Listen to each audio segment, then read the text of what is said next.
Hello, it's Leigh Ankrum here from the Ankrum Institute. So, brain fog. How many of us have brain fog? And do not attribute it just to getting older. Like that your retrieval is bad. Because how many older people have you had that are pretty snappy, man? So it isn't necessarily just about that I'm getting older, so therefore I'm more forgetful or I have more brain fog. So brain fog can come, and I just have the skull here so that you can like say hi. But brain fog is interesting because there are so many places that can produce, or so many things that can produce brain fog. Number one, more people have been exposed to mold than you realize. Mold is a huge one for brain fog, okay?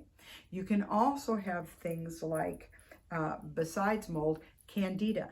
Now, candida is an overgrowth of yeast, and we won't get into the whole path, all that, but it's an overgrowth of yeast, and one of the big symptoms is fatigue. Same thing for mold, fatigue, and brain fog. It's why being tired and having brain fog are very difficult to like pin down unless somebody thinks in the bigger picture, okay?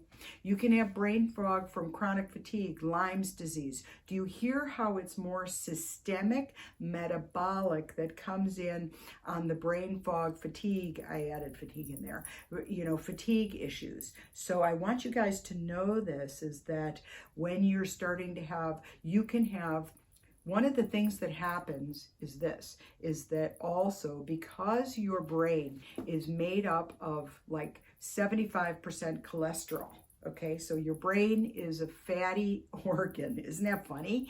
And so one of the deals is that with this whole deal is that you store toxicity in fat, which is one of the reasons why when you start to lose weight, say, and it's especially brain and belly fat is where you store a tremendous amount of toxicity.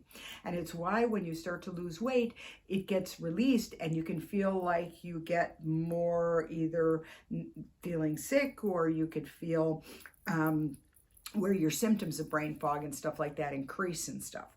But your brain will store heavy metals, your brain will store toxicity, and all of these things are the things that will create brain fog for you, or cloudy thinking, or short-term and hard retrieval and stuff like that. So anyway, you guys, you know, it's an interesting, sometimes it's so simple and yet it is more complex. So you just have to be working with the right person who's going to test you correctly to be able to identify it.